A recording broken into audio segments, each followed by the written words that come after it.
Video को भगा भगा के नहीं देखा जाता। यार कोई पिक्चर देख रहे हो क्या, कोई रील देख रहे हो क्या कि भगा भगा के देखना है? यहां कोई नौटंकी कर रहा है क्या? नहीं ना। यहां आपको जो पढ़ाया जा रहा है वो बहुत मेहनत से किसी ने आपको डिलीवर करने की कोशिश की है।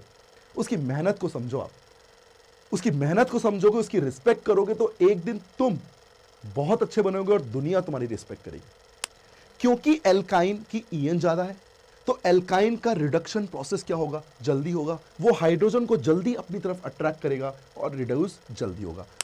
अब बताओ ये पूरे के पूरे रिएक्शन आपके दिमाग में सेट हुए कि नहीं हुए? यही खास बात है। बस इतना ही करना था मुझे। हेलो बच्चों, क्या हाल चाल है भाई? सब बढ़िया? एकदम बढ़िया होना चाहिए बेटा। तो बताइए, आज अपना लेक्चर नंबर 3 आ चुका है हाइड्रोकार्बन में। लेक्चर नंबर 1, लेक्चर नंबर 2 अपने आप में बहुत इंपॉर्टेंट टॉपिक्स पढ़ाए गए। मतलब लेक्चर नंबर 1 को अगर आपने मिस कर दिया ना, आपने बेसिक मिस कर दिया। लेक्चर नंबर 2 एल्केन पूरी तरीके से कंप्लीट किया था, मतलब वो मिस कर दिया। तो बेटा लेक्चर नंबर 1 और लेक्चर नंबर 2 आपको बहुत अच्छे से आना चाहिए। यार एल्केन के क्वेश्चन हर बार आते हैं जेईई में, हर बार। मोनोक्लोरिनेशन, एनबीएस हर बार पूछ रहा है। क्यों ना पढ़ ले यार, क्यों ना पढ़ ले बताओ। मतलब हमारा जो लेक्चर नंबर 1 है, लेक्चर नंबर 2 है, वो पूरी तरीके से कंप्लीट होना चाहिए। आज जो हम लेकर आए हैं लेक्चर नंबर 3, इसमें हम पढ़ेंगे एल्कीन की रिएक्शन। कौन सी रिएक्शन? एल्कीन की रिएक्शन। बेटा एल्कीन से रिलेटेड जो रिएक्शंस होती है ना, वो कहीं ना कहीं एडिशन रिएक्शन शो करती है। जैसे हमने बेसिक टॉपिक पढ़ा था, याद करो, बेसिक टॉपिक में EAR पढ़ा था, इलेक्ट्रोफिलिक एडिशन रिएक्शन।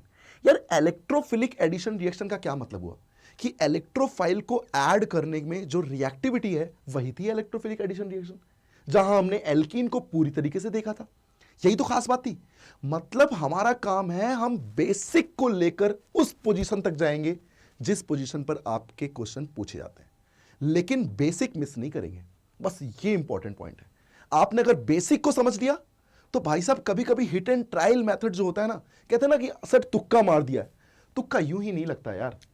उसके लिए बेसिक बहुत अच्छा होना चाहिए। अगर बेसिक बहुत अच्छा है तो बड़ा तुक्के भी लगते हैं, तुक्के भी लगते हैं, मैं आपको बता रहा हूं। लेकिन अगर कॉन्सेप्ट कर लिया तो भाई साहब बल्ले ही बल्ले है। मतलब सोचो सब कुछ तुम्हारे हाथों में होगा। इसीलिए कह रहा हूं लेक्चर को बहुत ध्यान से देखें, वीडियो की तरह मत देखें। आप मस्त कॉपी पेन लेकर बैठे, मस्त जो क्वेश्चन कराऊं वो करें, जो कॉन्सेप्ट पढ़ाऊं उनको सुने। वीडियो को भगा भगा के नहीं देखा जाता। यार कोई पिक्चर देख रहे हो क्या, कोई रील देख रहे हो क्या कि भगा भगा के देखना है? यहां कोई नौटंकी कर रहा है क्या? नहीं ना। यहां आपको जो पढ़ाया जा रहा है वो बहुत मेहनत से किसी ने आपको डिलीवर करने की कोशिश की है। उसकी मेहनत को समझो। आप उसकी मेहनत को समझोगे, उसकी रिस्पेक्ट करोगे तो एक दिन तुम बहुत अच्छे बनोगे और दुनिया तुम्हारी रिस्पेक्ट करेगी। इसलिए कह रहा हूं बहुत ध्यान से, एक फुल डेडिकेशन के साथ संजीवनी के लेक्चर्स जा रहे हैं, आप उनको बहुत ध्यान से पढ़ें। जितना यूज कर सकते हैं ना उतना यूज करें। तो चलिए स्टार्ट करते हैं आज का लेक्चर। आज का जो अपना गोल है वो है एल्कीन की रिएक्शन। आज हमें सारी की सारी एल्कीन की रिएक्शंस को कंप्लीट करना है। क्या क्या है एल्कीन की रिएक्शन में वो हम इसमें देखने वाले हैं। चलिए सबसे पहला टॉपिक आज हम शुरू करेंगे। सबसे पहला टॉपिक है हाइड्रोजिनेशन प्रोसेस। क्या है ये हाइड्रोजिनेशन प्रोसेस? क्या मतलब है हाइड्रोजिनेशन का? कुछ ना कुछ शब्दों का खेल है, और शब्दों के खेल में बेटा एक बात समझना, हाइड्रोजिनेशन का मतलब होता है एडिशन ऑफ हाइड्रोजन। हाइड्रोजिनेशन का क्या मतलब होता है? Addition of hydrogen. मतलब कहीं ना कहीं हाइड्रोजन को ऐड करना है। अब यार हाइड्रोजन को ऐड करना है तो सोचो, कोई ना कोई वैलेंसी को फ्री करेगा, वैलेंसी फ्री होगी तब ना जाके हाइड्रोजन ऐड होगा, तब ना जाके हाइड्रोजन ऐड होगा। मतलब ये रिएक्शन किसकी है? मतलब ये रिएक्शन है एल्कीन की। मतलब एल्कीन के साथ जब हम H2 को ऐड करते हैं ना, तो हाइड्रोजन जो मिलता है वो मेटल सरफेस पे मिलता है। इसीलिए मुझे इसके साथ मेटल्स लेने पड़ेंगे। आप प्लैटिनम ले सकते हो, आप निकिल ले सकते हो, आप प्लैटिनम ले सकते हो, मतलब हमें कोई ना कोई मेटल लेना पड़ेगा। अब बात आती है कि सर मेटल क्यों लिया? क्योंकि जो हाइड्रोजन मिलते हैं ना, वो कहीं ना कहीं, अगर मैं एल्कीन का एग्जांपल लूं, C डबल बॉन्ड C, वो कहीं ना कहीं मेटल सरफेस पे मिलते हैं। वो कहीं ना कहीं कहां मिलते हैं? मेटल सरफेस पे। मतलब ये हाइड्रोजन कहीं ना कहीं अब इस मेटल सरफेस से अपने को रिलीज करेंगे, और अपने को रिलीज करके कहां ऐड होंगे? इस एल्कीन पे ऐड होंगे। अब बात है कि सर क्या हाइड्रोजन अपने आप रिलीज होगा? नहीं, अपने आप रिलीज नहीं होता। ये एल्कीन अपने ईएन के बेसिस पे, ये एल्कीन अपने ईएन के बेसिस पे हाइड्रोजन को अपनी तरफ अट्रैक्ट करती है, मेटल सरफेस पे इसका अट्रैक्शन कम होता है और ओवरऑल एल्कीन पे क्या हो जाता है, H ऐड हो जाता है। और बेटा जब एल्कीन पे H ऐड हुआ तो सोचो ये वैलेंसी कहीं ना कहीं फ्री होगी, और वैलेंसी फ्री होगी तो मुझे बताओ क्या ये हाइड्रोजन और हाइड्रोजन ऐड हो जाएंगे? सही बात है। मतलब एडिशन ऑफ हाइड्रोजन क्या कहलाता है, हाइड्रोजनेशन प्रोसेस। अब सोचो तुमने एल्कीन को एल्केन में कन्वर्ट कर दिया, दैट इज रिडक्शन प्रोसेस। मतलब हाइड्रोजन का ऐड होना कौन सा प्रोसेस कहलाता है, रिडक्शन प्रोसेस कहलाता है। कौन सा प्रोसेस कहलाता है, रिडक्शन प्रोसेस।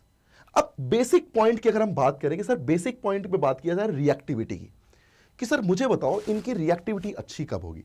तो बेटा जब हम एल्कीन की बात करते हैं तो एल्कीन की ईएन बहुत ज्यादा है। सोचो अगर कोई इससे ज्यादा ईएन वाला होता तो वो उस हाइड्रोजन को और जल्दी अट्रैक्ट करता, और जल्दी अट्रैक्ट करता तो और जल्दी रिड्यूस होता। मतलब इसकी रिएक्टिविटी में जो सबसे पहला पॉइंट आता है, क्या उसकी रिएक्टिविटी में सबसे पहला पॉइंट है ईएन। यही रीजन है बेटा कि एल्काइन की रिएक्टिविटी एल्कीन की रिएक्टिविटी के कंपैरिजन में ज्यादा होती है। क्यों?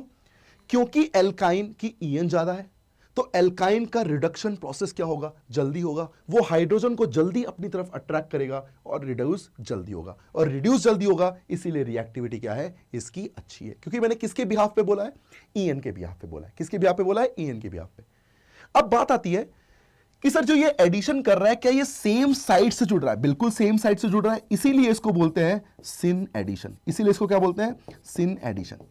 कहने का मतलब मान लीजिए मेरे पास एक एल्कीन है, मैं थोड़ा सा स्टीरियो केमिस्ट्री की बात कर रहा हूं, और मैंने यहां पर H2 की जगह D2 ले लिया और यहां पर प्लैटिनम ले लिया। बताओ इस रिएक्शन के प्रोडक्ट में जो मेरे पास प्रोडक्ट बनने वाला है उसमें D और D क्या ऑपोजिट साइड जुड़ेंगे या फिर सेम साइड जुड़ेंगे? तो एक बात समझ में आई कि सर जब हम एल्कीन पे D और D ऐड करेंगे तो सर वो सेम साइड से ही ऐड हो रहे हैं। मतलब कहीं ना कहीं या तो वेज और वेज में ऐड होंगे या फिर डैश और डैश में ऐड होंगे। अगर मैं ध्यान से देखूं तो ये दोनों आइडेंटिकल है बेटा। क्यों? अगर मैं ध्यान से देखूं तो ये दोनों आइडेंटिकल है क्योंकि एक मीजो कंपाउंड है। आपको मैंने आइसोमेरिज्म पढ़ाया था, जब प्लेन ऑफ सिमेट्री आती है ना और दो कायरल सेंटर होते हैं तो बेटा उसको कहते हैं मीजो कंपाउंड। और मीजो का मिरर इमेज हमेशा क्या होता है, आइडेंटिकल होता है। मतलब ये दोनों प्रोडक्ट क्या है, आइडेंटिकल है। लेकिन क्या ये वेज और डैश में भी हो सकते थे? नहीं। क्यों? क्योंकि ये कोई पॉजिटिव नेगेटिव थोड़ी बना रहा है, अपनी ईएन के बेसिस पे इसे क्या कर रहा है, अट्रैक्ट कर रहा है। और अट्रैक्ट कर रहा है इसका मतलब कौन सा एडिशन है, सिन एडिशन है। क्या ये वेज और वेज में जुड़ेंगे? बिल्कुल वेज और वेज में जुड़ेंगे। अगर मान लीजिए मैं आप दूसरी बात बोलूं कि जब हाइड्रोजन ऐड हो रहे होंगे तो सर हाइड्रोजन ऐड जब हो रहे होंगे तो वो भी तो देखेंगे कि यार कोई रिपल्शन तो नहीं है, एल्कीन के हर तरफ कोई बॉन्ड तो नहीं लगे, कोई क्राउडिंग फैक्टर तो नहीं है। इसका मतलब इसकी रिएक्टिविटी का दूसरा पॉइंट निकल के आया कि रिएक्टिविटी ऑफ हाइड्रोजनेशन किस पे डिपेंड करता है बेटा, हाइड्रोजनेशन किस पे डिपेंड करता है, inversely proportional to crowding factor, inversely proportional to crowding factor, इस पे डिपेंड करता है। जितनी कम भीड़ भाड़ होगी उतना ज्यादा ये रिएक्टिव होगा। कहने का मतलब मान लो सर अगर मेरे पास ये एल्कीन है और मेरे पास एक ये एल्कीन है, अगर मैं यहां हाइड्रोजनेशन प्रोसेस की बात करूं तो बताओ मुझे 1 और 2 में दोनों एल्कीन है, दोनों की ईएन क्या है, सेम है, और दोनों की ईएन सेम है। मतलब कहीं ना कहीं हाइड्रोजन को ऐड करने की रिएक्टिविटी क्या होगी, दोनों की सेम होगी। लेकिन अगर इनके क्राउडिंग को चेक किया जाए तो क्या क्राउडिंग यहां पर ज्यादा है, यहां भीड़ भाड़ ज्यादा है, तो हाइड्रोजन ऐड होने में थोड़ा रिपल्शन क्रिएट करेंगे। मतलब जो 2 की रिएक्टिविटी है वो ओवरऑल 1 से क्या होगी, ज्यादा होगी। अब मैं एक क्वेश्चन बना के दे रहा हूं पूरे हाइड्रोजनेशन पे, जरा ध्यान से सुनना उसको। मान लो सर यहां पे मैंने क्या किया, एक एल्कीन लिया, एक एल्काइन लिया, ठीक है। क्वेश्चन सुनिएगा बेटा, और मैंने आपसे बोला कि यहां पर हाइड्रोजन है, H2PD ले लिया, और यहां पर मैंने मोल लिए 1 मोल, यहां मैंने मोल लिए 1 मोल। और अब मैं 1 मोल के बाद बताओ मुझे कौन रिड्यूस होगा, एल्कीन या एल्काइन? एक ही मोल लिया है। तो सर अभी मैंने ये पढ़ा कि हाइड्रोजिनेशन प्रोसेस किस पे डिपेंड करता है, ईएन पे डिपेंड करता है। मतलब सब कुछ किस पे डिपेंड करेगा, ईएन पे डिपेंड करेगा। तो कहने का मतलब किसकी ईएन ज्यादा है, ट्रिपल बॉन्ड की। मतलब एक बॉन्ड रिड्यूस हो जाएगा और ये एज इट इज पहले जैसा बना रहेगा। मान लो एक क्वेश्चन और देता हूं मैं, ध्यान से सुनना बेटा, बहुत ध्यान से। क्वेश्चन की वैरायटी आपको कहीं ना कहीं कॉन्सेप्ट को बहुत अच्छे से क्लियर करती है, इसलिए उसको बहुत ध्यान से सुनना है आपको। मान लो सर ये है और मैंने H2PD लिया, लेकिन मैंने सर 1 मोल लिया है। मैंने कितने मोल लिए, 1 मोल। अब मेरा क्वेश्चन ये है कि सर कौन सी एल्कीन पहले रिड्यूस होगी, ये मुझे बताना है। तो बताओ मुझे कौन सी एल्कीन पहले रिड्यूस होगी। बेटा जहां पर क्राउडिंग फैक्टर ज्यादा होगा वहां तो चीजें नहीं ऐड होंगी। कौन जल्दी ऐड करेगा, जहां क्राउडिंग फैक्टर कम हो, क्योंकि दोनों एल्कीन है। इसका मतलब क्या, प्रोडक्ट ये बन जाएगा। तो इस टाइप से हम हाइड्रोजिनेशन को समझते हैं कि हाइड्रोजिनेशन का रियल में क्या मतलब होता है। क्या आपको एक क्लियर बात समझ में आ गई? ठीक। तो हाइड्रोजिनेशन में 2 ही पॉइंट थे, कौन कौन से? एक अपने पास था क्राउडिंग फैक्टर और एक अपने पास था ईएन। मतलब सब कुछ किस पे डिपेंड करता है, या तो ईएन पे डिपेंड करेगा या फिर क्राउडिंग फैक्टर के इनवर्सली प्रोपोर्शनल। कम भीड़ भाड़ हो तब हाइड्रोजिनेशन प्रोसेस क्या होता है, जल्दी ऐड होता है। बात समझ में आ गई क्या? ठीक है, चलिए अब बात करते हैं इसके अगले पार्ट की। अगला पार्ट आता है अपने पास addition of HX। Addition of HX याद करो, हमने पढ़ा था EAR लेक्चर नंबर 1 में। लेक्चर नंबर 1 में हमने पढ़ा था ई इलेक्ट्रोफिलिक एडिशन रिएक्शन। ये वही है, ये वही है बेटा। सिंपल प्रोसेस है, एकदम सिंपल प्रोसेस है। जैसे मान लीजिए मेरे पास कोई एक एल्कीन है, बहुत ध्यान से समझना बेटा। मान लीजिए मेरे पास कोई एल्कीन है और मैंने यहां रिएक्शन की HX के साथ। बताओ HX के बॉन्ड में क्या पोलैरिटी है? बिल्कुल पोलैरिटी है, बिल्कुल दिख रहा है भैया कि क्या है, पोलैरिटी है। पोलैरिटी का मतलब क्या हुआ, ईएन का डिफरेंस है। बताओ कमी कहां होगी, H पे, क्योंकि यहां ईएन कम है तो भैया लेस ईएन से मोर ईएन की तरफ इलेक्ट्रॉन जाते हैं। तो बताओ कहां इलेक्ट्रॉन कम होंगे, H के पास। मतलब कमी कहां होगी, H के पास। और X के पास क्या होंगे, एक्स्ट्रा इलेक्ट्रॉन, जो कि डेल नेगेटिव फॉर्म में होंगे। अब क्या होगा, अब ये एल्कीन पहले ब्रेक होगी पॉजिटिव और नेगेटिव में। कैसे भैया, एल्कीन जब ब्रेक होती है तो किस में ब्रेक होती है, पॉजिटिव और नेगेटिव में। पॉजिटिव वाला पार्ट तो वैसे ही खाली होता है, लेकिन नेगेटिव वाला पार्ट अपने इलेक्ट्रॉन किसी को डोनेट करेगा। किसे डोनेट करेगा, जिसे जरूरत होगी। मतलब ये एल्कीन ब्रेक होती है और H को अपने इलेक्ट्रॉन प्रोसीड करती है। मतलब जैसे ही इसके साथ एक बॉन्ड बनेगा तो अब इसके पेयर ऑफ इलेक्ट्रॉन किसके पास चले जाएंगे, X के पास। और X किस फॉर्म में रिलीज होगा, माइनस फॉर्म। बहुत ध्यान से समझना, क्योंकि हर एक स्टेप रिएक्टिविटी को बताएगा बेटा। हर एक स्टेप किसको बताएगा, रिएक्टिविटी को। अगर मैं इस एल्कीन को ब्रेक कर रहा हूं तो अब बताओ क्या यहां पॉजिटिव बन जाएगा। और H को मैं सेव नहीं कर रहा हूं, क्योंकि H कहीं ना कहीं H ऐड हो चुका है, जिसे मैं दिखा नहीं रहा हूं। ठीक है, अंडरस्टूड है कि H ऐड हो चुका है। अब ये पॉजिटिव की बात आई। अच्छा, पॉजिटिव में हमने 2 कहानियां पढ़ी थी। अब वो कहानियां मैं रिपीट नहीं करूंगा, क्योंकि हमने लेक्चर नंबर 1 में बहुत अच्छे से देखा था शिफ्टिंग क्या होती है, बहुत अच्छे से समझा था रिंग एक्सपेंशन क्या होता है। इसीलिए, क्योंकि ये कोई रैंडम वीडियो नहीं है बेटा, ये एक सीरीज है। और सीरीज कभी 20 से नहीं देखी जाती, सीरीज हमेशा स्टार्टिंग से देखी जाती है। आप बीच की कोई भी एपिसोड देखोगे ना किसी सीरीज का, आपको हवा नहीं लगेगी क्या हो रहा है। हवा तब लगती है जब आप सीरीज को स्टार्टिंग से लेकर एंड पे करते हो, आप बीच से कभी नहीं उठाते हो। तो ये बात आप हमेशा ध्यान रखना कि सर मैं लेक्चर नंबर 2 एल्कीन का देख लूं तो क्या मैं एल्कीन सीख जाऊंगा, कभी नहीं सीख सकते। उसके लिए तुम्हें लेक्चर नंबर 1 के बेसिक जानने होंगे, जो कि लेक्चर नंबर 1 में पढ़े हुए हैं, तुम्हारे लिए पढ़े हुए। तो उसके लिए तुम्हें वहां जाना होगा, अपने टाइम को कहीं ना कहीं पूरी तरीके से देना होगा, तब जाकर तुम चीजों को क्या हो पाओगे, सीख पाओगे। बात समझ में आ रही है? ठीक। अब पॉजिटिव बना। जब पॉजिटिव की खास बात होती है कि कार्बोकैटायन की खास बात होती है कि ये शिफ्टिंग प्रॉपर्टी शो करता है। ठीक है भैया, लेकिन शिफ्टिंग होगी तभी, अगर स्टेबल पोजीशन पे जाना होता तो वो जाता, भाई यहां भी 5 अल्फा है, बगल में जाएगा ये भी 5 अल्फा है, तो शिफ्टिंग तो नहीं होनी चाहिए। अब क्या होगा सर, अब लास्ट में जो X माइनस बचा था, अब ये न्यूक्लियोफिलिक अटैक करता और इस पॉजिटिव को न्यूट्रल कर देता। ये खास बात है HX के एडिशन की।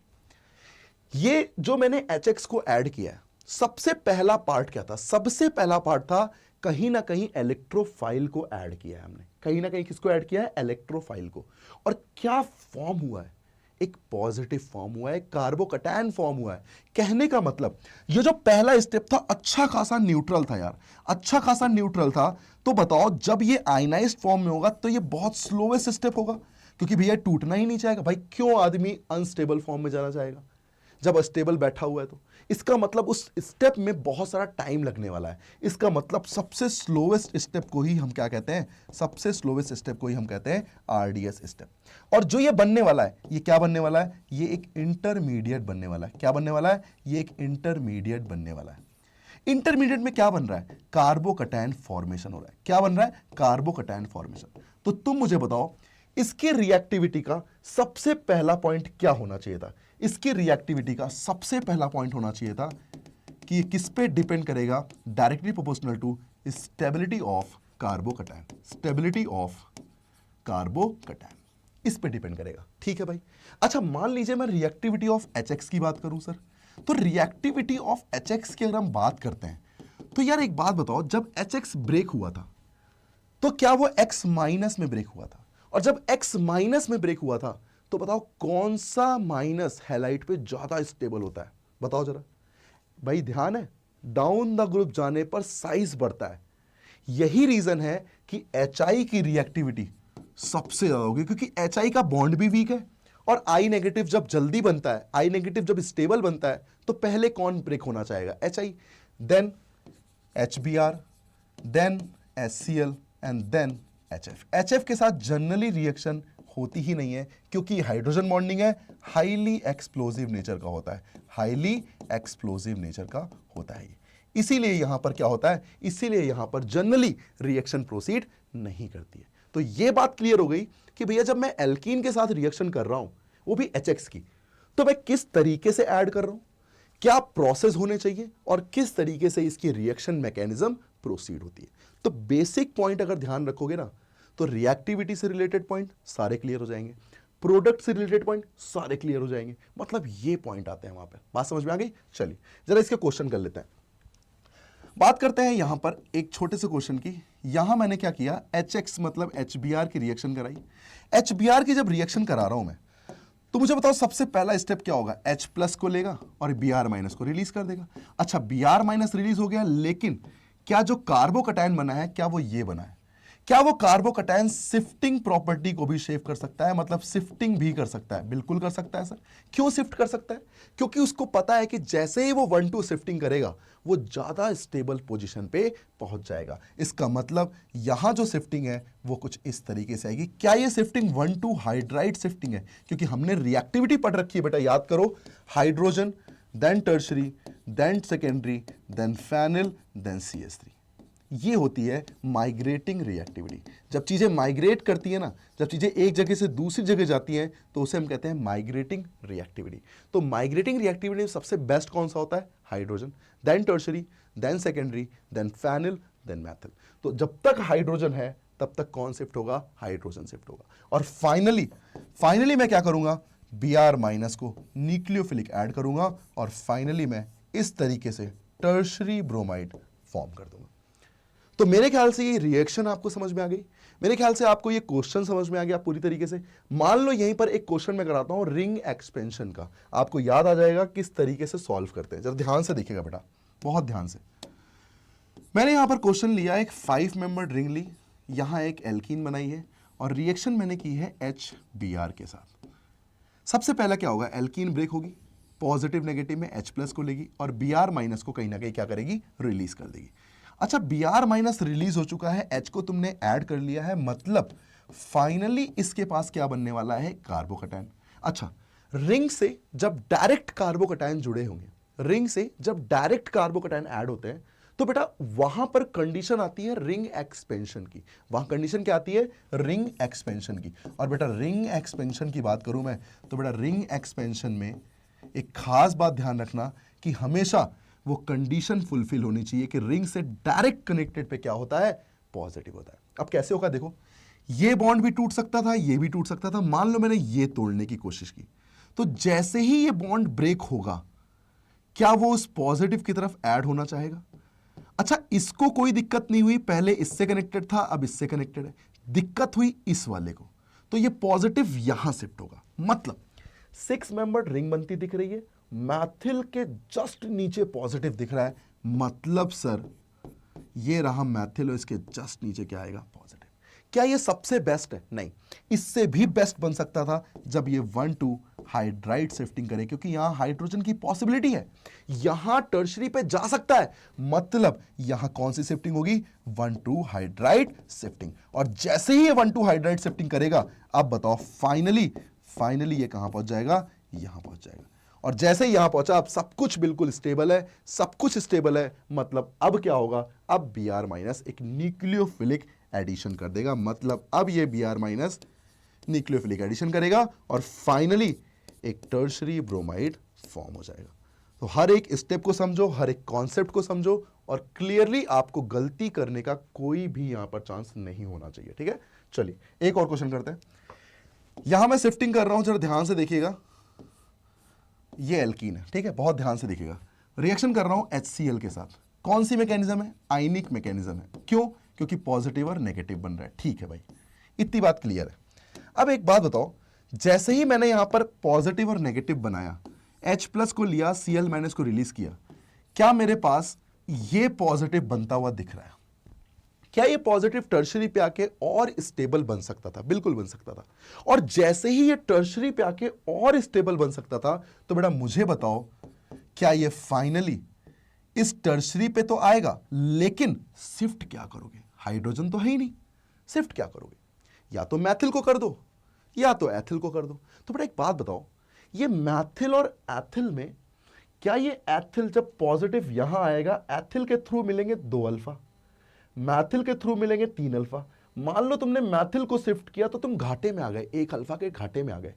और अगर तुम एथिल को शिफ्ट करोगे तो बेटा 3 अल्फा मिल रहे हैं, यहां 2 अल्फा मिल रहे हैं, 2 को खो दो ना यार, 3 मिल रहे हैं ना, ज्यादा मिल रहे हैं ना, तो क्या करोगे, ज्यादा लाने की कोशिश करोगे। तो कहने का मतलब यहां जो शिफ्टिंग होगी वो एथिल यहां शिफ्ट हो जाएगा और पॉजिटिव यहां लग जाएगा। क्या लिखना चाहिए, 1,2 इथाइल शिफ्टिंग। क्या लिखना चाहिए, 1,2 इथाइल शिफ्टिंग। ये कहानी होनी चाहिए, 1,2 इथाइल शिफ्टिंग। अब क्या होगा, अब फाइनली जो भी Cl- है, अब ये न्यूक्लियोफिलिक एडिशन करेगा और फाइनली एक प्रोडक्ट बनाएगा, दैट इज टर्शरी क्लोराइड। ये प्रोडक्ट मेरे पास बन जाएगा। मतलब हर एक टाइप से जो रिएक्शन हम कर सकते थे वो हमने HX के साथ की। अब यहां कुछ नियम आते हैं। कुछ नियम क्या आते हैं, एक नियम आता है मार्कोनिकॉफ एडिशन और एक आता है एंटी मार्कोनिकॉफ एडिशन। देखो, मार्कोनिकॉफ एडिशन ने सिंपल एक ही बात बोली, मैं आपको घुमा फिरा के नहीं, ये सिंपल इस पूरी लैंग्वेज का एक ही मतलब है कि भैया मार्कोनिकॉफ एडिशन आयनिक मैकेनिज्म में तुम यूज करोगे, ठीक है भाई। और एक बात ध्यान रखना, हमेशा स्टेबल कार्बोकैटायन की बात होगी। हमेशा किसकी बात होगी, स्टेबल कार्बोकैटायन की। और जिस स्टेबल कार्बोकैटायन की बात होगी भैया, न्यूक्लियोफाइल वहीं ऐड होगा, that is called Markovnikov reaction. ये होता है मार्कोनिकॉफ रिएक्शन, ये होता है मार्कोनिकॉफ एडिशन। मतलब सब कुछ जो मैं कर रहा था, ये अभी तक मैं किसको फॉलो कर रहा था, मैं फॉलो कर रहा था मार्कोनिकॉफ एडिशन को। तो इसने जो लैंग्वेज यूज की ना, इसने ये लैंग्वेज यूज की कि भैया न्यूक्लियोफाइल वहां ऐड होगा जहां हाइड्रोजन कम होंगे, इसने ये लैंग्वेज यूज की थी। तो किसी ने बोला कि सर हाइड्रोजन कम होगा, मतलब क्या हुआ कि सर अगर हाइड्रोजन कम है ना भाई, तो सोचो वहां पर काफी सारे R ग्रुप होंगे, और R ग्रुप होंगे तो कहीं ना कहीं अल्फा ज्यादा होंगे, अल्फा ज्यादा होंगे तो ऑब्वियसली बात है H कम ही होंगे। वहां पे टर्शरी पे पॉजिटिव लगाओ, H मिलता है क्या, नहीं मिलता। 2 डिग्री पे एक H होता है, 1 डिग्री पे और ज्यादा H होते हैं। तो न्यूक्लियोफाइल को कहां ऐड करोगे, टर्शरी पे। इसका मतलब इन्होंने हाइड्रोजन के बिहाफ पे ये लैंग्वेज बोली, लेकिन क्या मैं इसे इस इजी लैंग्वेज में, एक इजी कॉन्सेप्ट में इसको समझ सकता हूं? तो ये बहुत इजी कॉन्सेप्ट बैठता है, जहां पर मुझे एक ही बात ध्यान देनी है कि पॉजिटिव स्टेबल होना चाहिए, और स्टेबल पॉजिटिव पे ही न्यूक्लियोफाइल क्या होना चाहिए, ऐड होना चाहिए। इसे बोलते हैं मार्कोनिकॉफ एडिशन। अब आता है इसका रिवर्स, एंटी मार्कोनिकॉफ एडिशन। अब मैं उस रिएक्शन के थ्रू आपको समझाऊंगा कि एक्चुअल में एंटी मार्कोनिकॉफ एडिशन क्या होता है। बहुत ध्यान से समझना बेटा। जब मैं एंटी मार्कोनिकॉफ एडिशन की बात करता हूं, तो एंटी मार्कोनिकॉफ एडिशन का सिंपल सा मतलब है कि वहां मार्कोनिकॉफ का उल्टा हो रहा होगा। मतलब अच्छी जगह पर न्यूक्लियोफाइल नहीं ऐड हो रहा होगा। अच्छा, ये अच्छी जगह क्या है, मैं इस पॉजिटिव की स्टेबिलिटी को अच्छी जगह बोलूंगा, और पॉजिटिव की बेकार जगह कौन सी होगी, जो अनस्टेबल वाली जगह होगी। मतलब अगर मैं तुमसे बोलूं कि मेरे पास ये एग्जांपल है, तो पॉजिटिव की अच्छी जगह कौन सी है, ये वाली।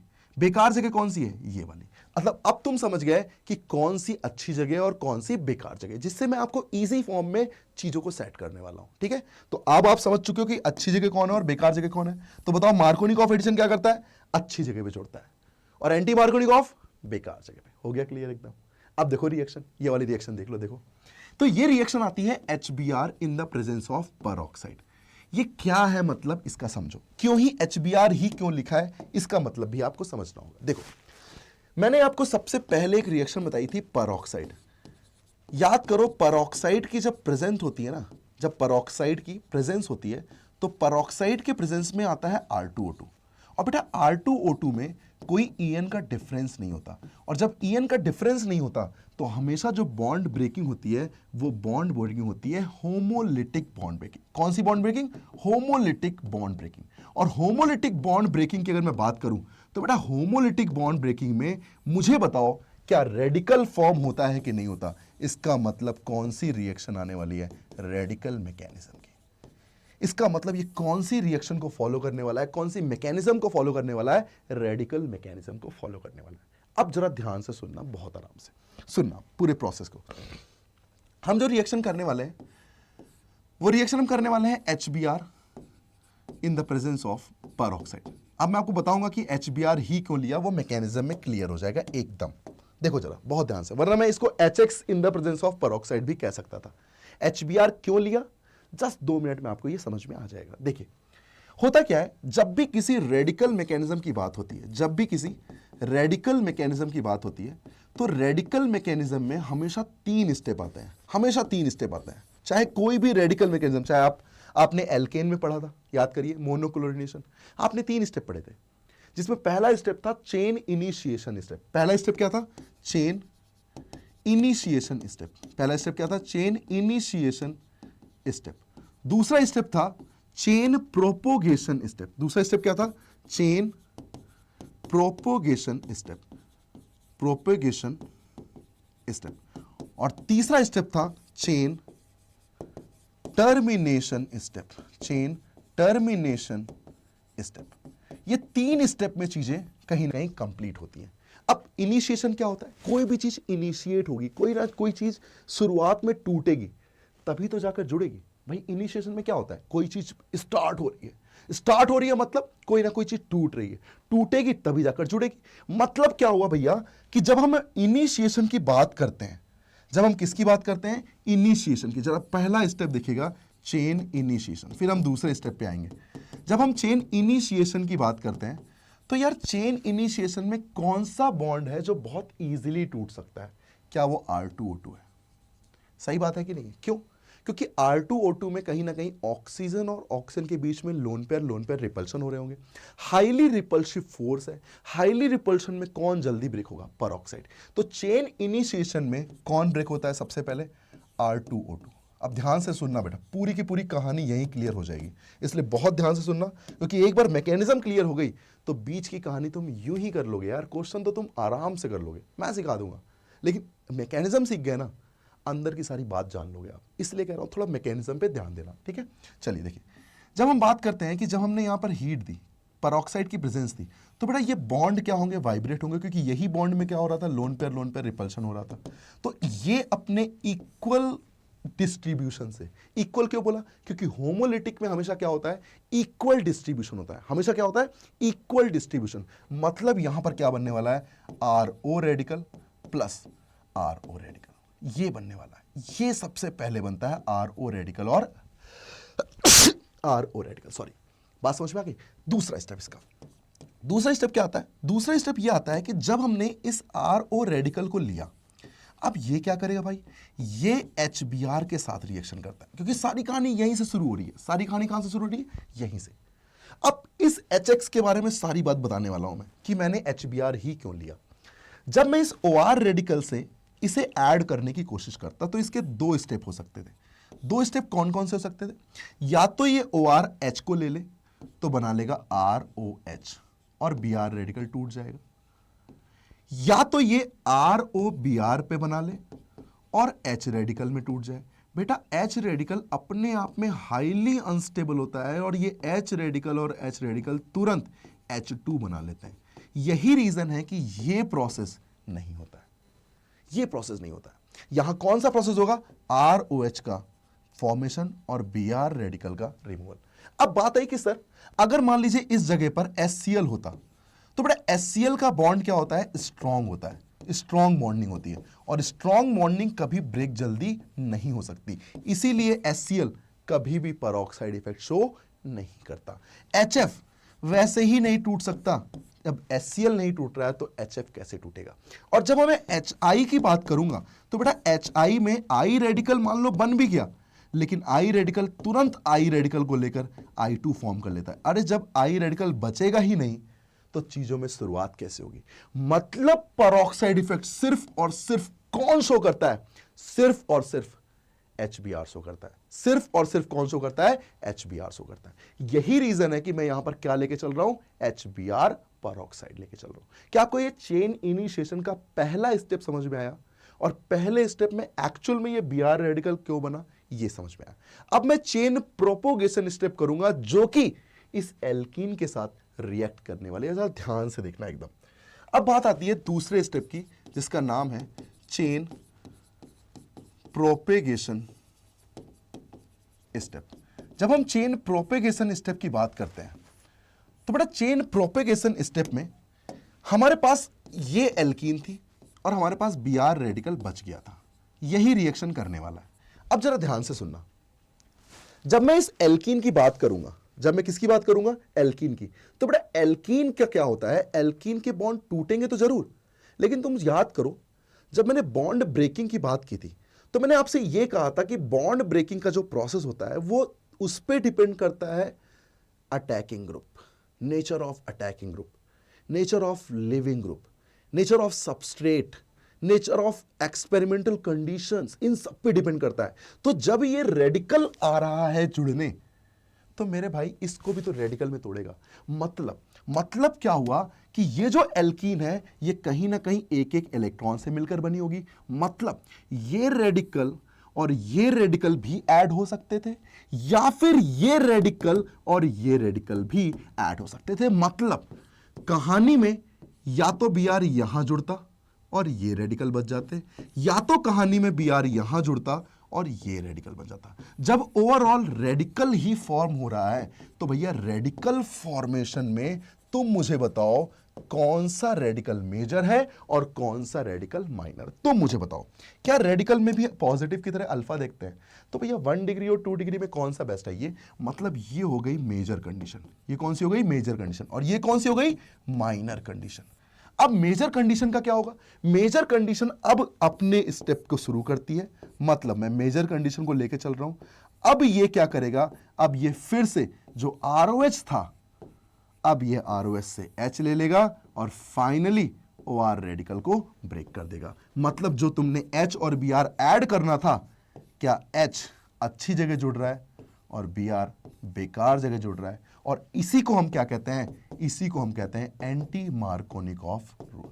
एंटी मार्कोनिकॉफ्स रूल, यह कहानी आती है। और बाद में क्या बचता है? OR radical. अब आता है लास्ट स्टेप। लास्ट स्टेप क्या है? लास्ट स्टेप है chain termination step. Chain termination का मतलब क्या है? चेन टर्मिनेशन स्टेप का मतलब है लास्ट स्टेप, जो अपने पास टूटे टूटे बच गए, जैसे OR रेडिकल। तो अब ये क्या करेगा? अपने जैसे OR रेडिकल के साथ डाइमराइजेशन शो करेगा और फिर से पेरोक्साइड में कन्वर्ट हो जाएगा। ये कहानी आती है टर्मिनेशन स्टेप में। तो इस पूरी कहानी का एक मोटिव निकला कि भैया ये कौन सा रूल फॉलो कर रहा है? Anti Markovnikov addition. यहां पर हम HBr ही क्यों लेना है? क्योंकि वही इजीली टूट सकता है, इसीलिए HBr ही पेरोक्साइड इफेक्ट शो करता है, बाकी पेरोक्साइड इफेक्ट शो नहीं करते हैं। तो यहां पर मेनली बात आई कि भैया कौन सिर्फ शो करेगा? तो सिर्फ और सिर्फ HBr ही शो करने वाला है। तो अब जरा ध्यान से क्वेश्चन को सुनना। क्या यहां शिफ्टिंग होगी? Shifting is not possible. क्यों भैया? रेडिकल कब से शिफ्टिंग करने लग गया यार? रेडिकल कब से शिफ्टिंग करने लग गया? मतलब कहानी तो बिल्कुल इजी हो गई सर। या तो शिफ्टिंग ही नहीं होनी, और जब यहां शिफ्टिंग नहीं होनी तो सिर्फ एक चीज देखना है और वो है बेकार जगह। बेकार जगह पे क्या जोड़ दोगे? ब्रोमीन। खत्म। और अगर मार्कोनिकॉफ एडिशन हो तो पॉजिटिव बनेगा, शिफ्टिंग भी होगी, रिंग एक्सपेंशन भी होगा, वो सारे काम होंगे जो पॉजिटिव करता है, वो सारे प्रोसेस होंगे जो पॉजिटिव करता है। लेकिन यहां शिफ्टिंग नहीं होगी क्योंकि ये रेडिकल मैकेनिज्म है और रेडिकल में कभी भी शिफ्टिंग नहीं होती है। अब जरा ध्यान से सुन लो, जरा ध्यान से सुन लो जरा। मान लो सर मेरे पास ये कहानी होती और मैंने जानबूझ के मैंने HCl परऑक्साइड दे दिया। अबे जब ये परऑक्साइड इफेक्ट शो ही नहीं करता तो रेडिकल मैकेनिज्म क्यों करेगा भाई?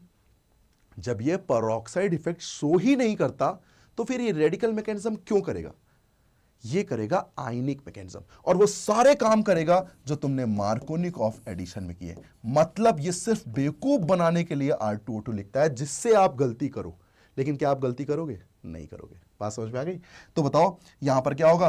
पॉजिटिव अच्छी जगह पे बन के आएगा और मुझे पता है कि वो शिफ्ट तो होना नहीं है क्योंकि सबसे बेस्ट पे बना हुआ है, और यहीं पर Cl माइनस क्या करेगा? अटैक कर देगा, और फाइनली एक इजी वे में अपने पास प्रोडक्ट, इस तरीके से वो प्रोडक्ट आ जाएगा। बात समझ में आ रही है?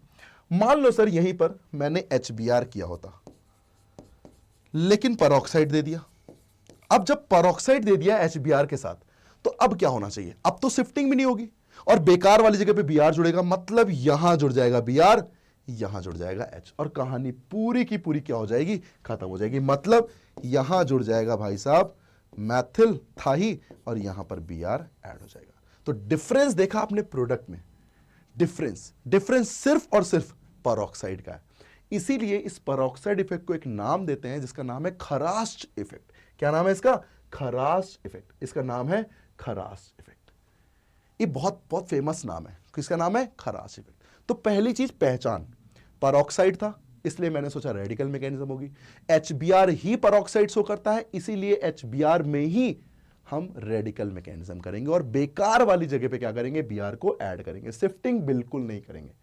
और अगर मान लो गलती से उसने HCl परऑक्साइड दे दिया, मतलब वो बेवकूफ बनाने की कोशिश कर रहा है, और जब बेवकूफ बनाने की कोशिश कर रहा है तो अपन तो बनेंगे नहीं, अपन तो इंटेलिजेंट है, तो बस काम खत्म और बिल्कुल शुरू हो जाएंगे। चलो जरा क्वेश्चन प्रैक्टिस करते हैं, क्लियर हो जाएगा एकदम कि ये मार्कोनिकॉफ एडिशन और एंटी मार्कोनिकॉफ एडिशन है क्या। तो ये किसको रूल को फॉलो करता है? एंटी मार्कोनिकॉफ एडिशन को। अब जरा ध्यान देना, जरा क्वेश्चन सुनना जरा बहुत ध्यान से। मैंने यहां पर ये रिएक्शन ली, इस रिएक्टेंट को थोड़ा चेंज करते हैं, ये लेते हैं, और मैंने रिएक्शन की सबसे पहले HBr की, ठीक है।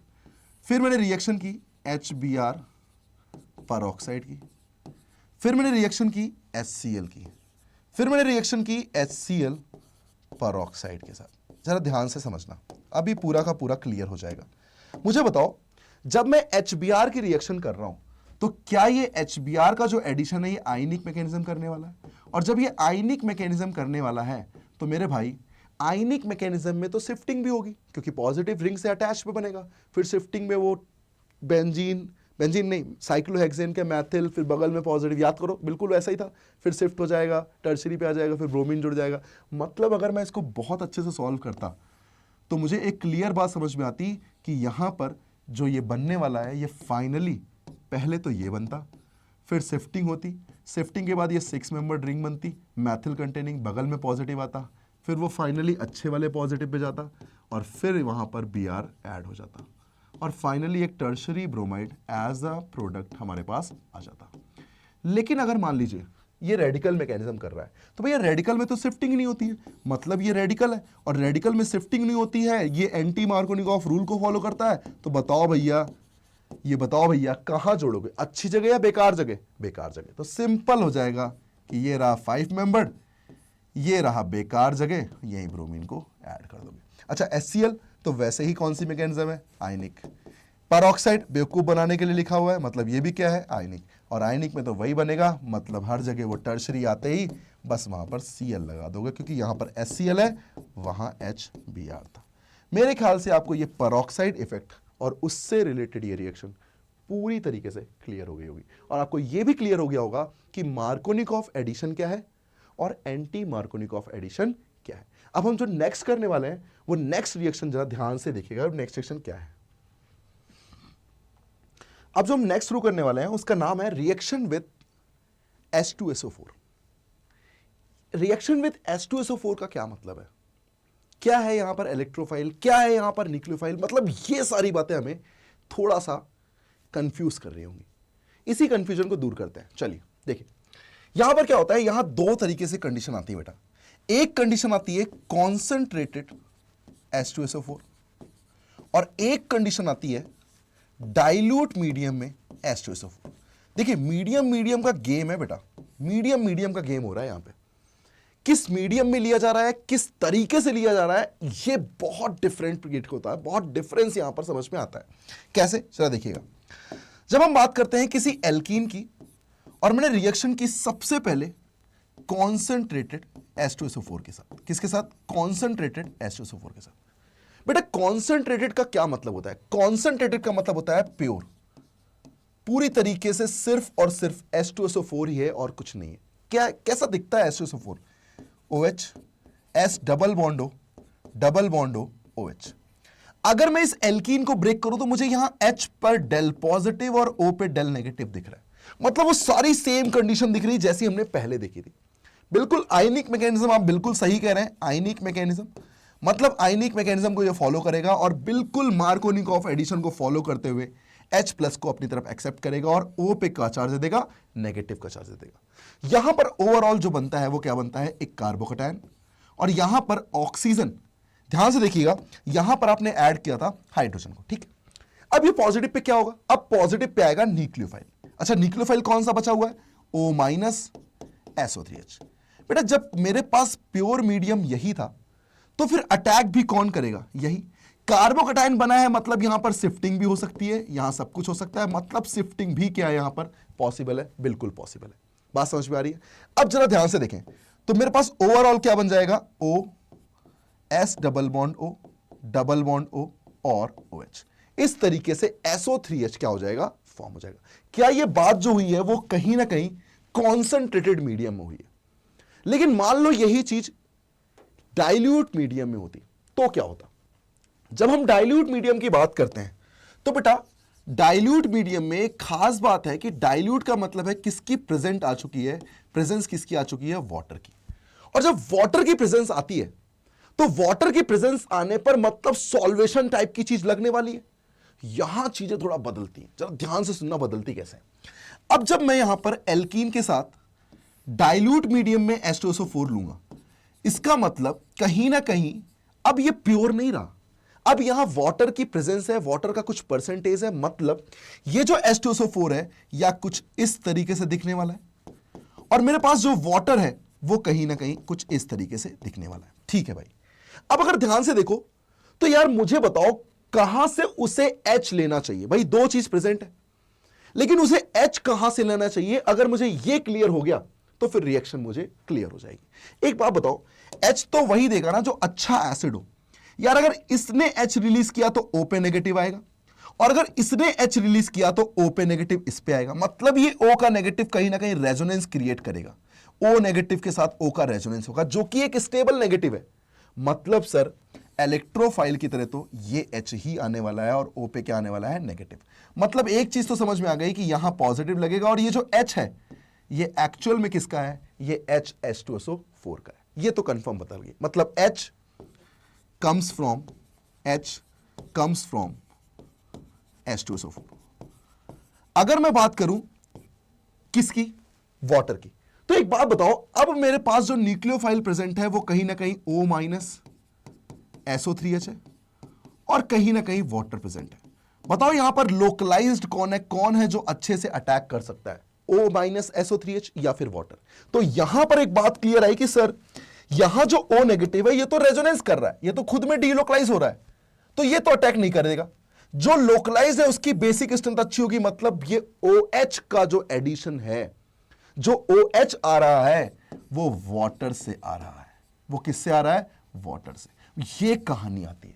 अगर मैं SO3H जोड़ देता तो वो कहीं ना कहीं माइनर प्रोडक्ट होता, वो कहीं ना कहीं क्या होता, माइनर प्रोडक्ट होता।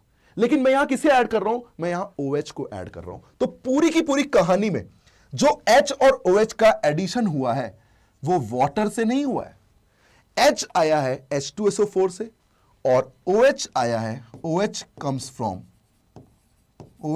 from water. ये बात है। अब इसी चीज को मैं क्वेश्चन में कन्वर्ट करूं तो किस टाइप के क्वेश्चन बन सकते थे इसमें, देखिएगा ध्यान से देखिए बेटा। मान लीजिए मैंने यहां पर लिया होता D2SO4 और H2O। अब सोचो यहां पर ये D क्या है, ये इलेक्ट्रोफाइल है क्योंकि H2SO4 था, वैसे D2SO4 है। और ये जो वाटर है यहां से ये क्या है, ये न्यूक्लियोफाइल है। तो न्यूक्लियोफाइल से क्या आने वाला है, OH, और इलेक्ट्रोफाइल से क्या आने वाला है, D। शिफ्टिंग का कोई चांस दिख नहीं रहा क्योंकि सबसे स्टेबल पॉजिटिव यही बन रहा है। तो सिंपल कहानी खत्म हो गई।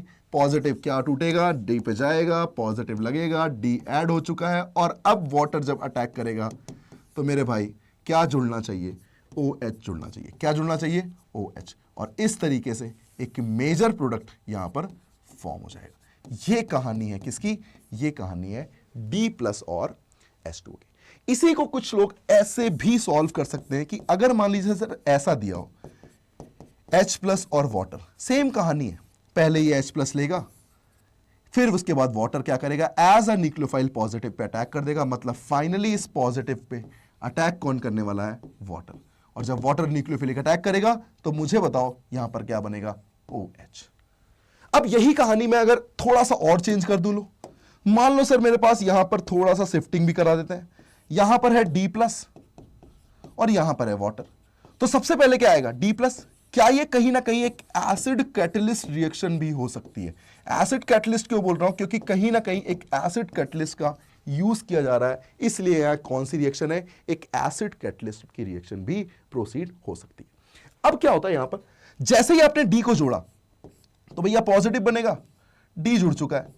क्या ये पॉजिटिव अपनी बेस्ट पोजीशन पे है या इससे भी बेस्ट जा सकता है, बिल्कुल जा सकता है सर, शिफ्टिंग कर सकता है। अब ये शिफ्टिंग 1 to हाइड्राइड शिफ्टिंग है, ये आपको क्लियर हो रही होगी। अब क्या करना चाहिए, बचा कौन, वाटर। और जब वाटर बच रहा है तो भैया अटैक कौन करेगा, वाटर। और वाटर अटैक करेगा तो जो फाइनल प्रोडक्ट आने वाला है वो फाइनल प्रोडक्ट में OH यहां जुड़ जाएगा और D यहां जुड़ गया, ये है फाइनल प्रोडक्ट।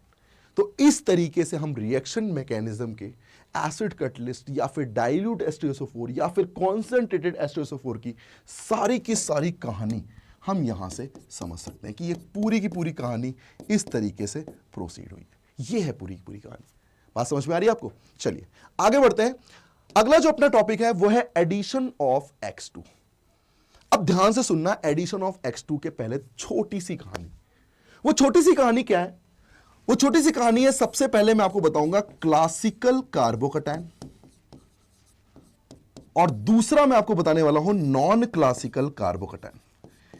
क्योंकि कार्बोकैटायन दो टाइप के हमारे पास आएंगे, एक क्लासिकल कार्बोकैटायन आएगा और एक नॉन क्लासिकल कार्बोकैटायन आएगा। क्या होता है क्लासिकल, क्या होता है नॉन क्लासिकल, ये हम बहुत ध्यान से सीखने वाले हैं क्योंकि ये एक बेसिक फंडों को क्लियर करने वाला है। बात सुनिएगा मेरी, मैं आपको बोलूं कि अगर मेरे पास कोई इलेक्ट्रोफाइल है, अगर मेरे पास कोई इलेक्ट्रोफाइल है और इलेक्ट्रोफाइल के पास लोन पेयर नहीं है, जैसे एग्जांपल की बात करूं H+, जैसे H+, तो होता क्या है, सबसे पहले एल्कीन ब्रेक होता है, इलेक्ट्रोफाइल को इलेक्ट्रॉन डोनेट करता है और फाइनली ये पॉजिटिव बन जाता है और इलेक्ट्रोफाइल यहां जुड़ चुका है। ये जो अभी तक हम जितने भी कार्बोकैटायन पढ़ रहे थे, ये सबके सब क्या थे, क्लासिकल कार्बोकैटायन थे। ये सबके सब क्या थे, क्लासिकल कार्बोकैटायन थे। क्योंकि इनमें शिफ्टिंग भी हो सकती है, सब कुछ हो सकता है। मतलब ये कौन से कार्बोकैटायन है बताओ जरा, क्लासिकल कार्बोकैटायन। लेकिन अगर मैं नॉन क्लासिकल की बात करूं तो बेटा नॉन क्लासिकल में क्या होता है, नॉन क्लासिकल में मुझे ऐसा इलेक्ट्रोफाइल लेना है जिसके पास लोन पेयर हो, जिसके पास क्या हो, लोन पेयर हो, हैविंग लोन पेयर। हमें ऐसा इलेक्ट्रोफाइल लेना है जिसके पास क्या हो, लोन पेयर हो। तभी वो क्या फॉर्म करेगा, नॉन क्लासिकल कार्बोकैटायन फॉर्म करेगा। तभी वो क्या फॉर्म करेगा, नॉन क्लासिकल कार्बोकैटायन। कैसे फॉर्म करता है जरा ध्यान से देखिएगा। जैसे एग्जांपल की बात करूं मैं, तो एग्जांपल में जैसे मैं ब्रोमीन पॉजिटिव को ले सकता हूं, क्योंकि हैलाइड के पास क्या होता है, लोन पेयर होता है। हैलाइड के पास क्या होता है, लोन पेयर होता है। तो हुआ क्या, इसके पास लोन पेयर भी है और इसके पास पॉजिटिव चार्ज भी है। तो ऐसा इलेक्ट्रोफाइल जो इंटरमीडिएट को जनरेट करता है उसे हम कहते हैं नॉन क्लासिकल कार्बोकैटायन। ये दिखता कैसा है, जरा इसके बारे में बात करते हैं। सबसे पहला जो स्टेप होगा, सबसे पहला स्टेप वो सबसे पहला स्टेप क्या होगा, पाई बॉन्ड टूटेगा, इलेक्ट्रोफाइल को इलेक्ट्रॉन डोनेट कर देगा। ठीक है भाई, डोनेट कर दिया, ये पॉजिटिव बन चुका है, ये इलेक्ट्रोफाइल लग चुका है और इस पर लोन पेयर है। भाई पॉजिटिव शिफ्ट क्यों कर रहा था, भाई पॉजिटिव शिफ्ट क्यों कर रहा था, क्योंकि उसे स्टेबिलिटी चाहिए थी, उसे पेयर ऑफ इलेक्ट्रॉन चाहिए थे, उसे कहीं ना कहीं ज्यादा अल्फा चाहिए थे, तभी तो शिफ्ट कर रहा था। और अगर मान लो ये लोन पेयर इसे डोनेट कर दे तो कहानी खत्म, ये पॉजिटिव बिल्कुल स्टेबल हो चुका है।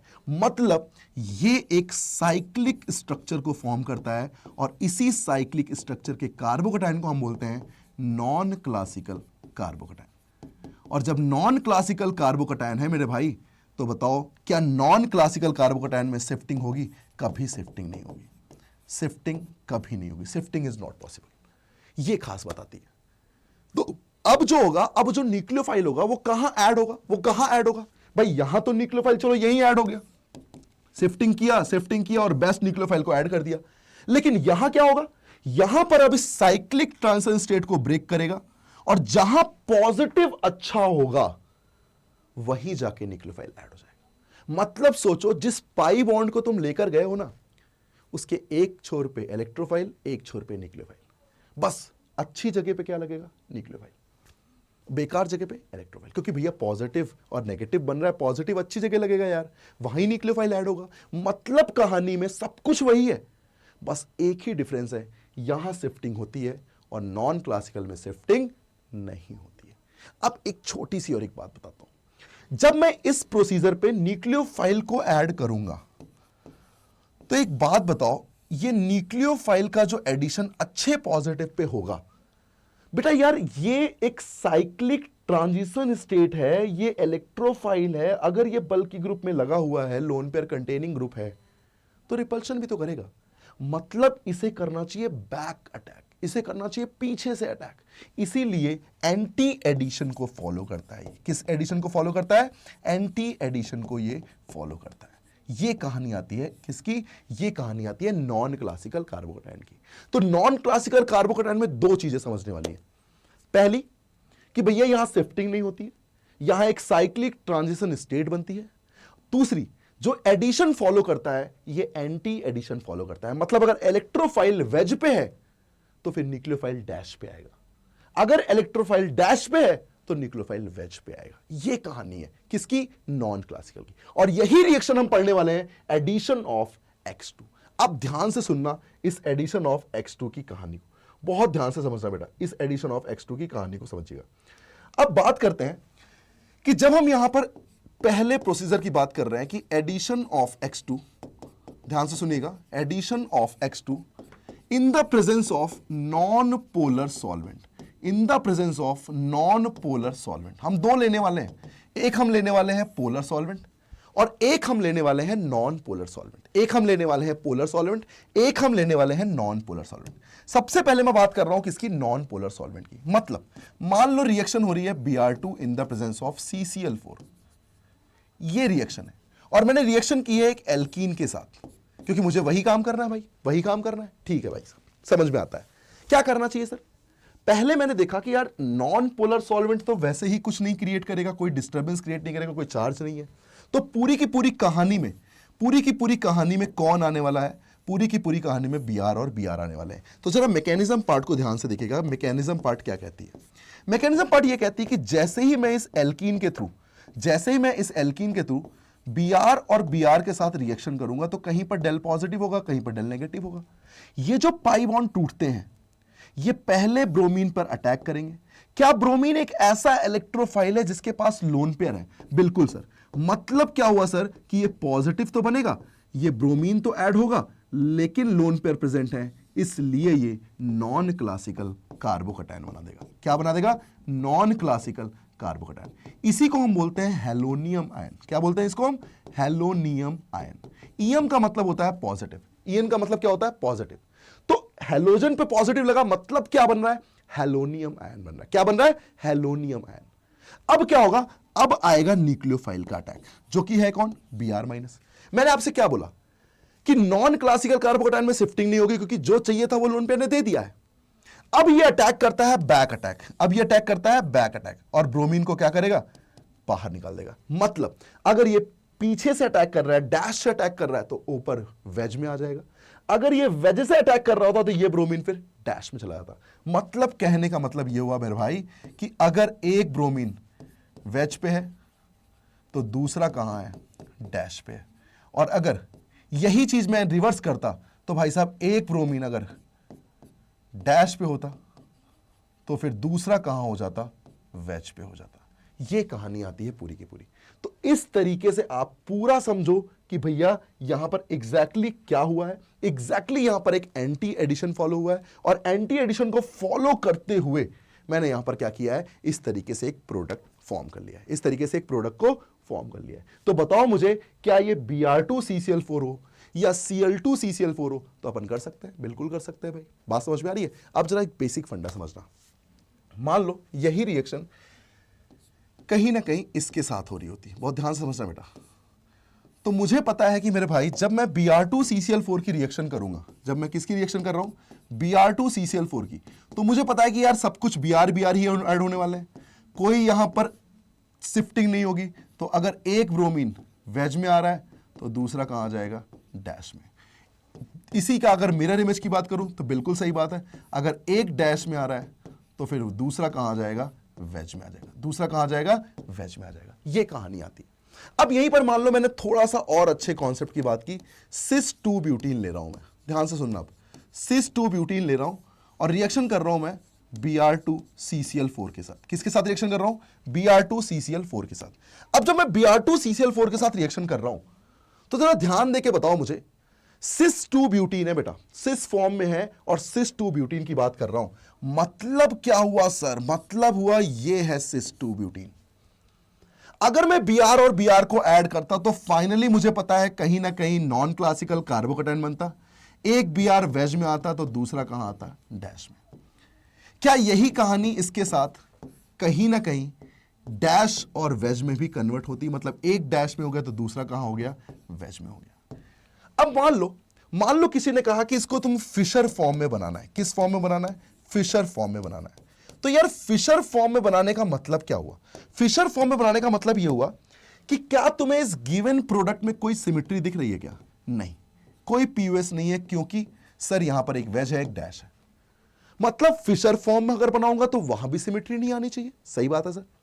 सिमेट्री कब नहीं आएगी भाई, CH3 तो इधर लगे हुए हैं, इनमें सिमेट्री तो आ रही है, लेकिन ये ऑपोजिट लग गए। कहां लग गए, ऑपोजिट लग गए।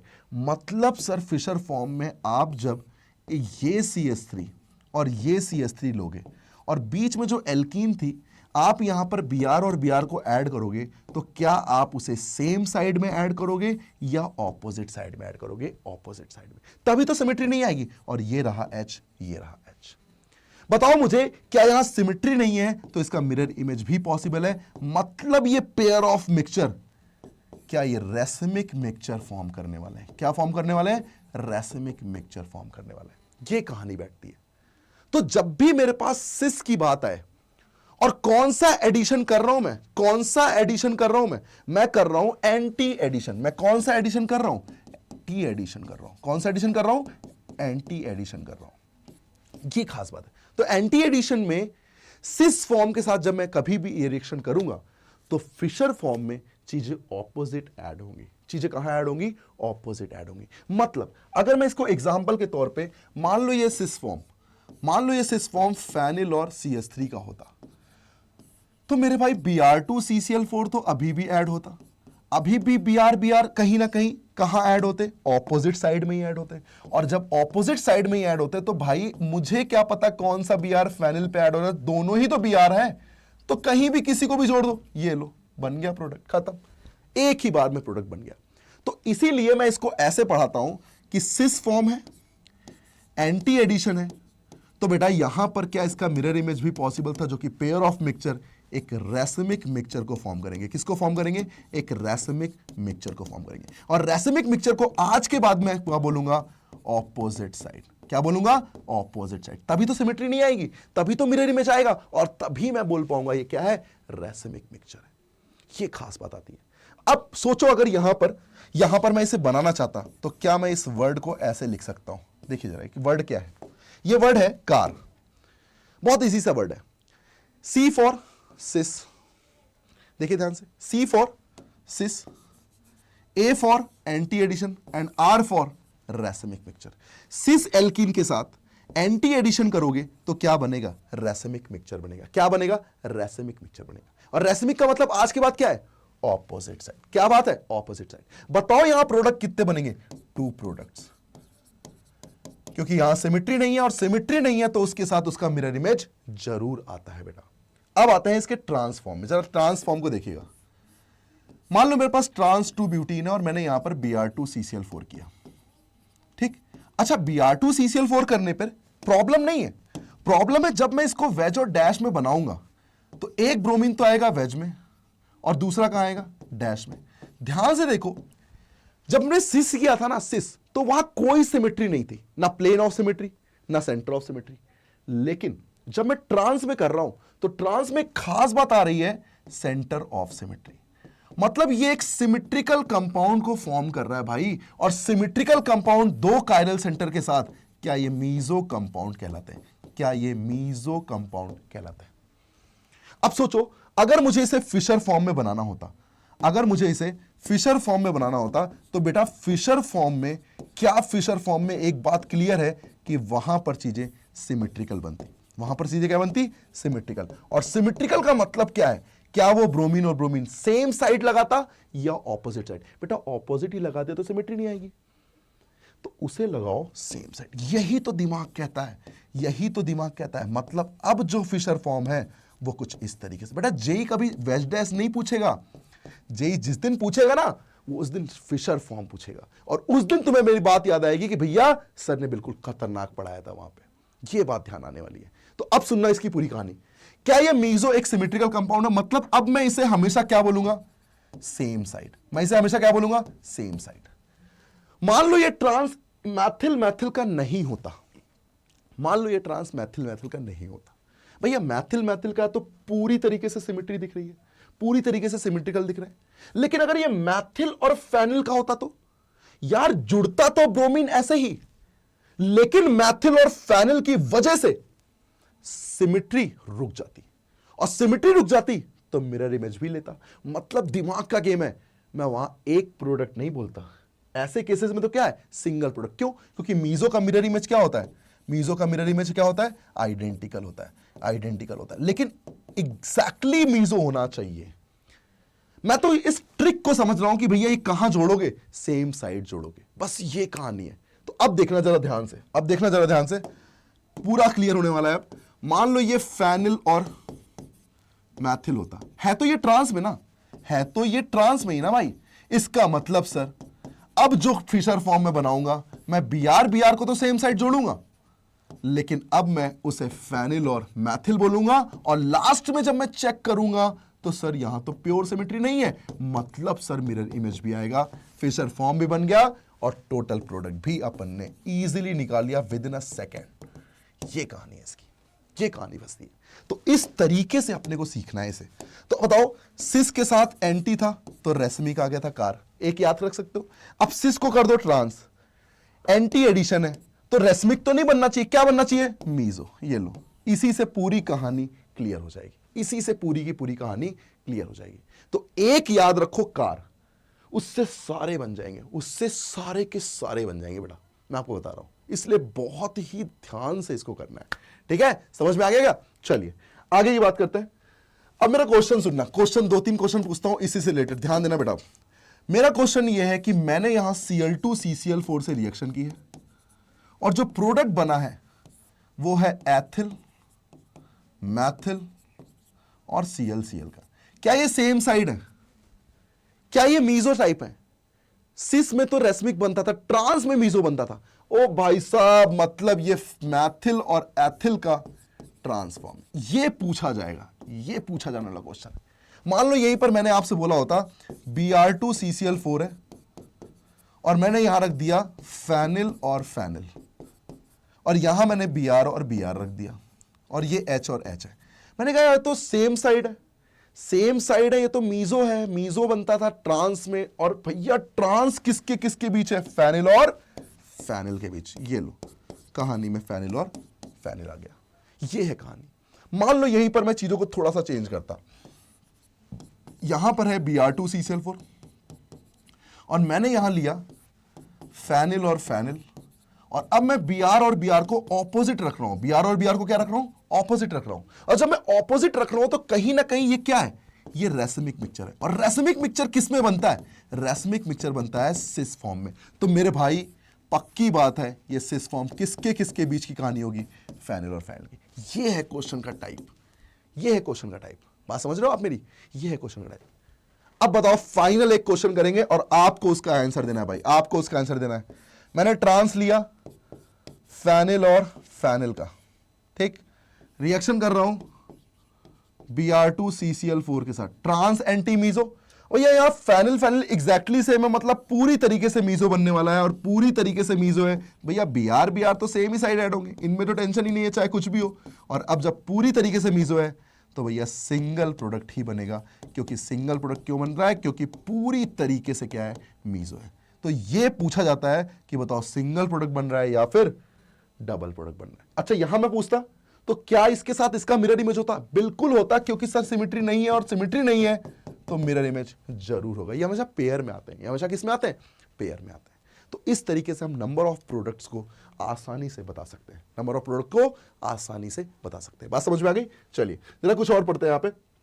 अब यहां मैं करने वाला हूं कि अब मैं X2 तो लेने वाला हूं, लेकिन अब मैं प्रोटिक सॉल्वेंट लेने वाला हूं।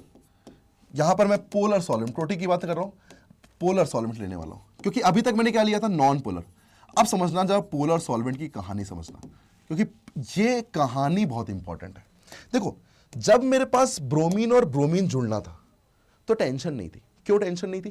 क्योंकि यार ब्रोमीन और ब्रोमीन जुड़ना है, कहीं भी जोड़ तो शिफ्टिंग तो वैसे नहीं होगी। क्यों? क्योंकि नॉन क्लासिकल कार्बोकेटायन और नॉन क्लासिकल में शिफ्टिंग नहीं होती है। लेकिन अगर मेरे पास मान लो Br2 के साथ पोलर सॉल्वेंट आ गया, अब क्या करें?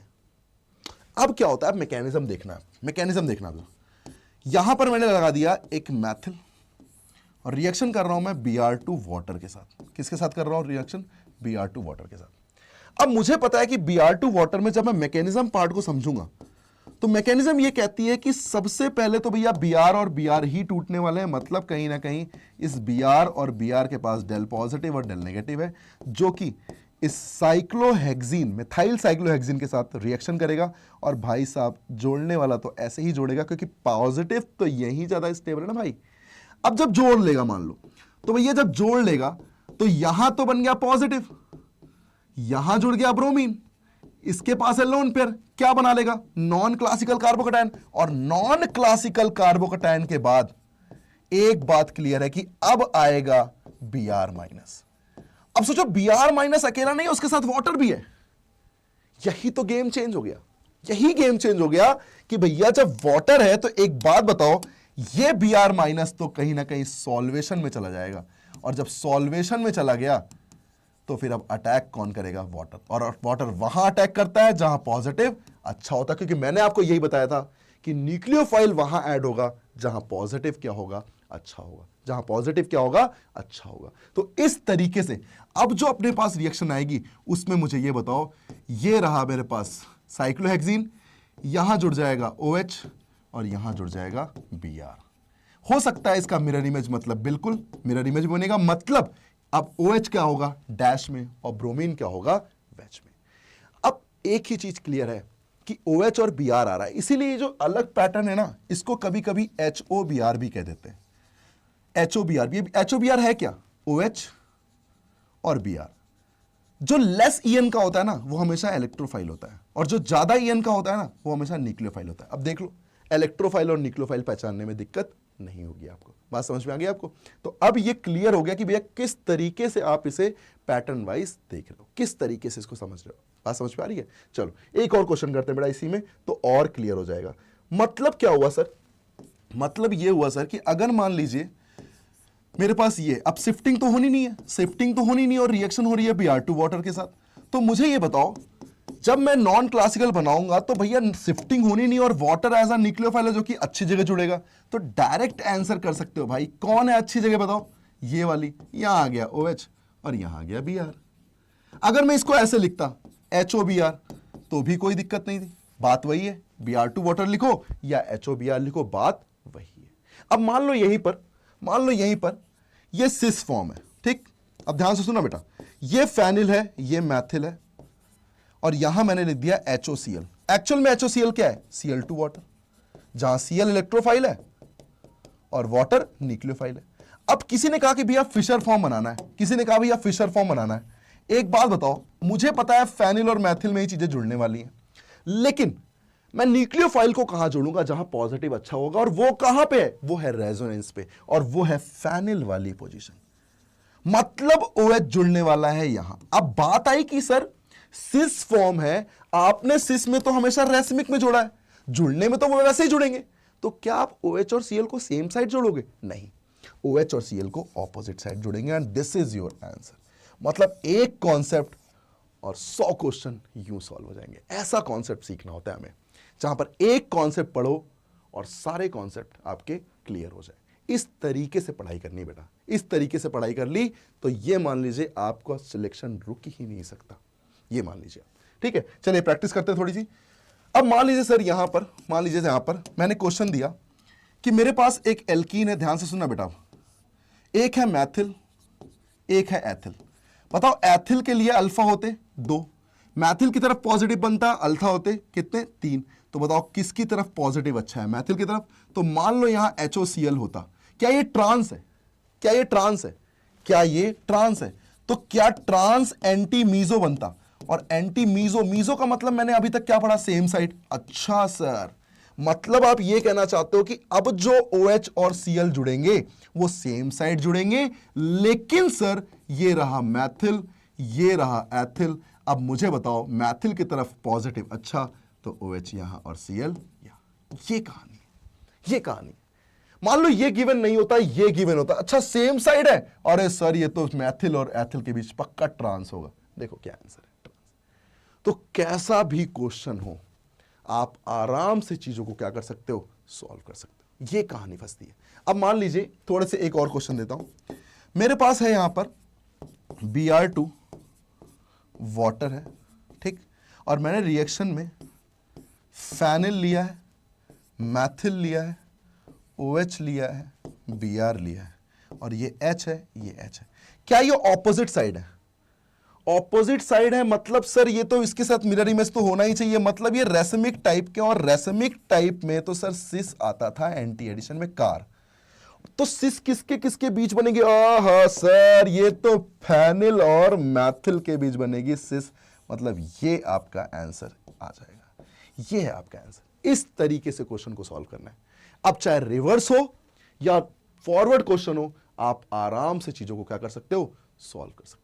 ये कहानी होती है। बात समझ में आ गई आपको? अच्छा देखिए, अब एक मिक्स क्वेश्चन, जो अभी तक जितना अभी तक पढ़ा है सारी रिएक्शन देते हैं। देखो ये रहा मेरे पास एक साइक्लोपेंटीन।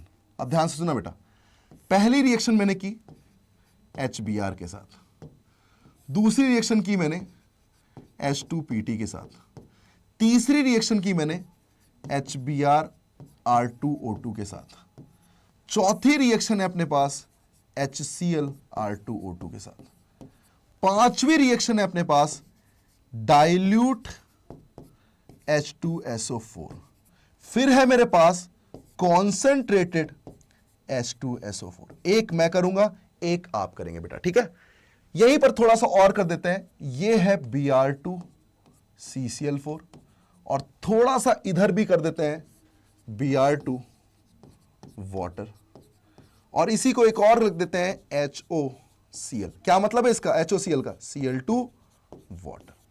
ये मेरे पास है 1 P1 है, ये P2 है, ये P3 है, ये P4 है, ये P5, P6, P7, P8 and P9। अब इस पूरी चीज को अपने को सॉल्व करना है, पूरी की पूरी चीज को। जरा ध्यान से सुनना, एक क्वेश्चन और जिसमें सारा का सारा रिवीजन पूरे लेक्चर का हो जाएगा। देखो भैया Br2CCl4 है, ये तो कहीं ना कहीं नॉन क्लासिकल है, तो वेज और डैश में होगा, मतलब सर कोई शिफ्टिंग नहीं, मतलब सर अगर ये मान लीजिए कुछ इस तरीके से है, तो भैया इस तरीके से जो प्रोडक्ट बनने वाला है वो प्रोडक्ट बनने वाला है 5 मेंबर्ड, और यहां पर Br और यहां पर Br जुड़ने वाला है। ठीक है सर, ये क्लियर हो गया। चलो एचबीआर में तो सर नॉन क्लासिकल बनता है, नॉन क्लासिकल में 5 मेंबर 6 मेंबर में चेंज होगा। याद करो पॉजिटिव यहां आता था और ब्रोमीन यहां लगता था। क्वेश्चन किया हुआ है भाई, क्वेश्चन किया हुआ है भाई, ठीक है। ये रहा रिडक्शन। अच्छा सर ये तो एल्कीन को एल्केन में चेंज कर देगा, एच जुड़ जाएगा, खत्म। परऑक्साइड ये तो खराश इफेक्ट है, खराश इफेक्ट है मतलब बेकार जगह बी आर आएगा। ये रहा बेकार जगह और ये रहा बी आर। परऑक्साइड ये शो नहीं करता मतलब ये आयनिक मैकेनिज्म होगा, आयनिक मैकेनिज्म है मतलब यहां आ जाएगा। डाइल्यूट में बेटा न्यूक्लियोफाइल होता है OH और H+ होता है। न्यूक्लियोफाइल अच्छी जगह जुड़ेगा, शिफ्टिंग होगी और शिफ्टिंग होगी तो फिर ये 6 मेंबर में बनेगा और 6 मेंबर बनेगा तो सेम एज इट इज, बस न्यूक्लियोफाइल कौन हो जाएगा OH, क्योंकि इलेक्ट्रोफाइल क्या है H। डाइल्यूट का मतलब क्या हुआ, प्रेजेंस ऑफ वाटर। तो कौन सी मैकेनिज्म थी, आयनिक। सब कुछ वही होता, H+ लेता, पॉजिटिव बनता, सेम एज इट इज, बस वाटर का अटैक हो जाता। क्या आप समझ पा रहे हो डायरेक्ट कैसे बनाया। कॉन्सेंट्रेटेड में क्या होता भैया, बस वाटर की जगह कौन अटैक करता, OSO3H, तो यहां क्या जुड़ जाता, OSO3H। अब ये शिफ्टिंग मैंने आपको पहले भी बताई है इसलिए कोई टेंशन नहीं आनी चाहिए। Br2 वाटर है तो भाई साहब Br2 वाटर है तो समझ में आ रहा है कि भैया Br2 वाटर है तो वाटर एज अ न्यूक्लियोफाइल है, Br एज अ इलेक्ट्रोफाइल है, कोई शिफ्टिंग होगी नहीं मतलब यहां जुड़ जाएगा। और अगर मैं यहां की बात करूं तो यहां तो सिंपल है भैया, OHCl था तो ये रहा न्यूक्लियोफाइल, ये रहा इलेक्ट्रोफाइल, कोई शिफ्टिंग होनी नहीं है। मतलब सारी की सारी कहानी आपने इस एक लेक्चर में, एक क्वेश्चन के थ्रू पूरे लेक्चर को खत्म कर दिया आपने, जो अभी तक मैंने कंप्लीट किया। इसमें कुछ रिएक्शन और बची हैं जो कि हम नेक्स्ट क्लास में करेंगे। चला एक प्रैक्टिस और करते हैं जिससे कि पूरी तरीके से क्लियर हो जाए। जरा उस प्रैक्टिस से क्वेश्चन को देखिएगा बहुत ध्यान से बेटा। ये क्वेश्चन है आपके पास, ये क्वेश्चन है आपके पास। यहां पर सबसे पहली जो रिएक्शन है, सबसे पहली रिएक्शन देखिएगा, लाइन से मैं रिएक्शन लिख रहा हूं, मेन रिएक्शन लिखेंगे तो जरा मुझे बताइएगा क्या क्या आना चाहिए। अगर मैं लिख दूं HOBr, आप समझ रहे हो HOBr क्या है, Br2 वाटर। अगर मैं लिख दूं HBr(R2O2), क्या आप समझ रहे हो ये खराश इफेक्ट है, रेडिकल रिएक्शन है।